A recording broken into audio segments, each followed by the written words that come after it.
नमस्कार दोस्तों, स्वागत है आप सबका आपके अपने YouTube चैनल में जिसका नाम है टीचर्स क्लब। दोस्तों, आपकी स्क्रीन पे महानिदेशक स्कूल शिक्षा श्री विजय किरण आनंद जी का एक आदेश दिखाई दे रहा है जो कल दिनांक 10 जुलाई 2023 को जारी किया गया था। इस आदेश का जो विषय है वो है निपुण भारत मिशन के लक्ष्यों की समयबद्ध प्राप्ति हेतु शिक्षक कक्षा आवंटन के संबंध में। और इस पत्र का हम संक्षेप सार आपको बताने जा रहे हैं कि महानिदेशक महोदय का ये कहना है कि प्रेरणा पोर्टल पर हम सभी विद्यालयों को प्रधानाध्यापक के माध्यम से प्रेरणा पोर्टल को लॉगिन करना है और 20 जुलाई 2023 तक हम सभी को, यहाँ पर ध्यान रखिएगा दिनांक दी गई है 20 जुलाई 2023 तक हम सभी को विद्यालय में जितने भी शिक्षक हैं उनको कक्षा का आवंटन कर देना है कि किस कक्षा में कौन सा शिक्षक निपुण लक्ष्यों की प्राप्ति के लिए उत्तरदायी रहेगा। ध्यान रखिएगा, इसका मतलब है जिम्मेवारी बढ़ने वाली है। इस वीडियो में हम आपको ये बताएंगे कि किस तरीके से हम प्रेरणा पोर्टल पर शिक्षकों का कक्षा आवंटन कर सकते हैं। आइए चलते हैं कि किस तरीके से हम DCF भरेंगे। दोस्तों, आपको स्क्रीन पर एक यूजर मैनुअल दिखाई दे रहा है। 3 पन्नों का ये यूजर मैनुअल आपको ये बड़ी आसानी से ये काम करवा देगा। आप में से जिन शिक्षकों को ये कार्य करने में असुविधा आ रही है, हमारा वीडियो देखने के बाद उम्मीद करते हैं कि वो असुविधा नहीं रहेगी। सबसे पहले क्या करना है कि हमारे अध्यापक को जो प्रेरणा यूपी वेबसाइट है prernaUP.in, उस वेबसाइट पर लॉगिन कर लेना है टीचर लॉगिन कॉलम के थ्रू। और इसके बाद हमको वहाँ पर जो न्यू रजिस्ट्रेशन 2023-24 या बैंक अपलोड, इनमें से किसी भी एक ऑप्शन को चुन लेना है। अध्यापक या इंचार्ज प्रधानाध्यापक अपना मोबाइल नंबर डालेगा, वेरीफाई करेगा, OTP आएगा और वो सबमिट करके लॉगिन कर जाएगा। तो आपको सबसे पहले आपको मोबाइल नंबर डाल करके OTP प्राप्त करना है। ध्यान रखिएगा प्रिय अध्यापक बंधुओं कि इंचार्ज प्रधानाध्यापक या प्रधानाध्यापक महोदय ही इस प्रक्रिया को करें। विजय किरण आनंद जी ने ये निर्देशित किया है कि प्रधानाध्यापक को अपने स्तर से ये कार्य पूरा करना है। जब हम लॉगिन करेंगे तो हमको इस तरीके का स्क्रीन नज़र आने लगेगी। जब भी हम प्रेरणा पोर्टल पे काम करते हैं आपको होम पेज पे या डैशबोर्ड पे इसी तरीके की स्क्रीन नज़र आती है। अब देखिए, इस स्क्रीन का जो लेफ्ट हैंड साइड है, उस लेफ्ट हैंड साइड में सबसे नीचे आप देख रहे हैं यहाँ पर बबल बना हुआ है और बबल में लिखा हुआ है टीचर क्लास मैपिंग DCF, और वहाँ पर बबल पे लिखा हुआ है कि लॉगिन करने के पश्चात teacher class mapping DCF option पर क्लिक करें। तो लेफ्ट हैंड साइड पर सबसे लास्ट पे यह ऑप्शन आपका शो कर रहा है, इस ऑप्शन को क्लिक करेंगे। क्लिक करने के बाद आपको कुछ इस तरीके की विंडो नज़र आने लगेगी। देखिए, ये एक विंडो नज़र आ रही है आपकी स्क्रीन पर। यहाँ पर चूँकि आप उस विद्यालय के रजिस्टर्ड प्रधानाध्यापक या इंचार्ज प्रधानाध्यापक है तो आपके विद्यालय का नाम, आपका ब्लॉक, आपका UDIS कोड, क्षेत्र, ये सब कुछ भर करके आएगा। वहाँ पर विद्यालय में औसत विद्यार्थी उपस्थिति भरना है कि लगभग आपके विद्यालय में बच्चों की छात्र संख्या औसत कितनी रहती है। लगभग हम लोग ये मानते हैं कि 80 से 85% की उपस्थिति सभी विद्यालय पर रहेगी।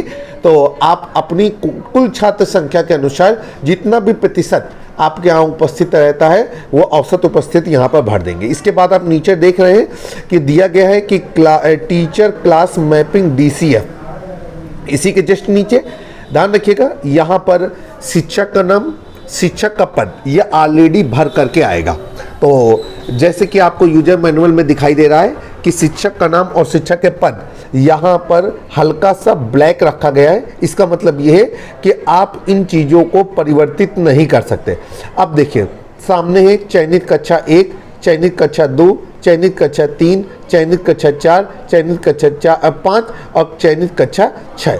अब जब आपको यहाँ पर ये जो सिलेक्ट ऑप्शन आपको दिख रहा है, जब आप यहाँ से सिलेक्ट करेंगे तो आपको यहाँ पर कक्षाएं नज़र आने लगेंगे।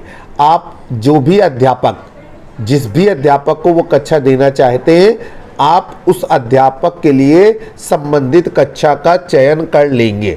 और जब आप चयन पूरा कर लेंगे इसके बाद आपको क्या करना है कि टीचर क्लास मैपिंग DCF के ऑप्शन पर क्लिक करने के पश्चात इस प्रकार की स्क्रीन आपकी विंडो पर प्रदर्शित होगी, जिसमें अध्यापक के द्वारा उस स्कूल में कार्यरत सभी अभिभावकों के नाम और उनका अभिभावक का नाम और उनका पद प्रदर्शित होगा। देखिए यहाँ पर संभवतः DCF बनाने वाले ने गलती की है। इसमें लिखा होना चाहिए कि प्रधानाध्यापक के द्वारा उस स्कूल में जितने भी अध्यापक काम कर रहे हैं उनको नाम प्रदर्शित होगा और उनके सामने चयनित कक्षा का ऑप्शन प्रदर्शित होगा। जिस अभिभावक को कक्षा अलॉट किया जाना है उसे आपको चयनित कर लेना है। ये पूरी प्रक्रिया कर लेंगे। इसके बाद आगे चलेंगे। यहाँ पर अब हमको क्या करना है कि आपको ये बताना होगा DCF के अगले हिस्से में कि निपुण विद्यार्थियों की संख्या कितनी है। जैसे कि आपके यहाँ जो भी कक्षाएं हैं, तो सबसे पहले कक्षा लिखी हुई है।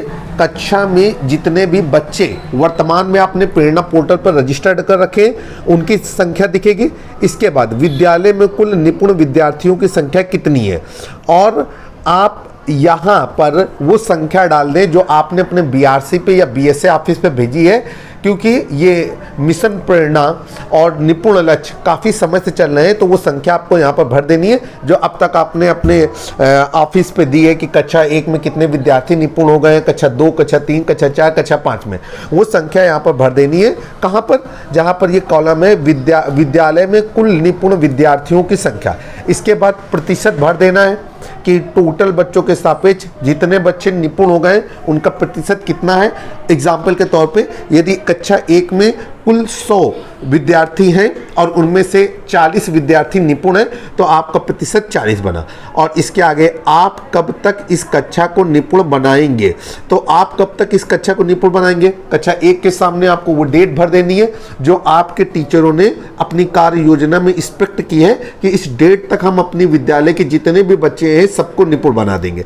ऐसे ही चयन सभी कक्षाओं के लिए करना है कि जो विद्यार्थी निपुण है उनकी संख्या बढ़नी है, कुल विद्यार्थियों के सापेक्ष उनकी प्रतिशत संख्या बढ़नी है। इसके बाद आपको ये बताना है कि जो अन्य बचे हुए बच्चे हैं उनको ले करके आप सभी पूरी कक्षा को कब तक निपुण बना देंगे। इसके बाद आपका विद्यालय कब तक निपुण विद्यालय बन जाएगा, ये नीचे कॉलम दिया गया है, यहाँ पर आप क्लिक करेंगे तो यहाँ पर भी आपको डेट भरने को लिए आएगी। आपको जो भी एक्सपेक्टेड डेट लगती है कि इस तारीख तक हम अपने विद्यालय को निपुण बना देंगे, वो डेट आपको यहाँ पर भर देनी है। इसके बाद आपका विद्यालय कब तक निपुण बनाने के लिए किसी अतिरिक्त TLM की आवश्यकता है। अगर आपको आवश्यकता है तो आप यस नो कर देंगे। मैं उम्मीद करता हूं कि शायद अगर हम यस करेंगे तो विभाग के द्वारा आपके विद्यालय को विशेष TLM उपलब्ध कराए जाएंगे जिससे आपकी कक्षा जल्दी निपुण हो जाए। इसके बाद हम लोग टिक कर देंगे। यहाँ पर लिखा है इसको चेक करके सुरक्षित करने के बाद डाटा में कोई भी परिवर्तन नहीं होगा और यहाँ पर ऑप्शन सेव बटन दाब देंगे। चेक बॉक्स पर क्लिक करके सेव बटन पर जैसे ही आप क्लिक करेंगे तो आपका ये DCF फॉर्म जो महानिदेशक महोदय कार्यालय में जो भी मॉनिटरिंग कर रहे हैं उनको प्राप्त हो जाएगा। यहाँ पर कुछ कैप्शन लिखा हुआ है, उसे जरा सुन लेते हैं कि निपुण स्टूडेंट के ऑप्शन में निपुण विद्यार्थियों की संख्या और कब तक कक्षा को निपुण बनाएंगे ये भरते हुए आपका विद्यालय कब तक निपुण बन जाएगा इसको भी भरना है। उसके बाद ही सेव का बटन दबाना है। यदि आपने चेक बॉक्स पर क्लिक करके डाटा को सेव कर दिया है तो DCF को संशोधन नहीं कर पाएंगे।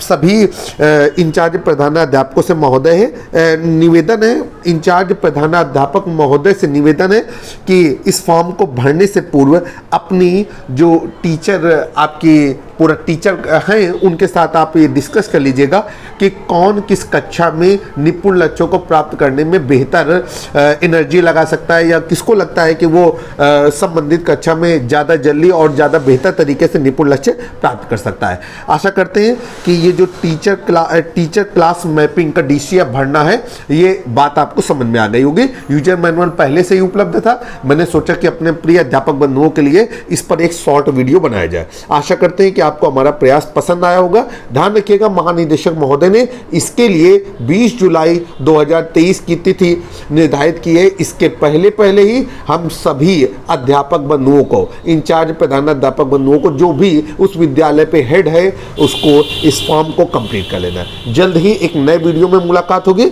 यदि आप इससे संबंधित ऑर्डर को डाउनलोड करना चाहते हैं तो आप डिस्क्रिप्शन बॉक्स से हमारी वेबसाइट पे जाकर के उस ऑर्डर को डाउनलोड